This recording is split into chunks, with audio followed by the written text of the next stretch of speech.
Ngayong araw nga guys, pinunta ko nga sa vulcanizing shop ang ating Rider 150 Gen 1. Magpapalit nga tayo ng gulong. Harap at likod nga yung papapalitan nating gulong. Leo Samurai nga yung gagamitin natin. Dito nga guys, nabaklas na yung likuran nating gulong. Natanggal na yung ating lumang gulong na IRC. Ngayon, dito guys, napalitan na siya ng Leo Samurai na gulong. Low budget lang tayo guys. Yan yung dati nating gulong.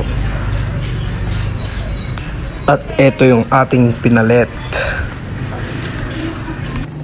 80-80 nga yung size ng panglikod nating gulong. At 80-70 naman sa harap. 70-80 nga pala sa harap.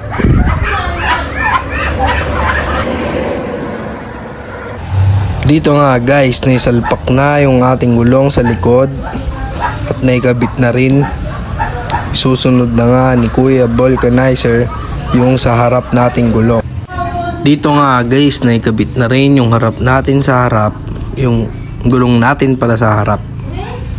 70 by 80 by 17 nga yung sukat ng ating nabiling gulong. Samurai lang guys, low budget.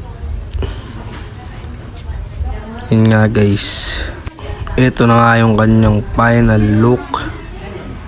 Yun yung gulong natin sa likod. Ito guys yung final look natin. Okay din guys.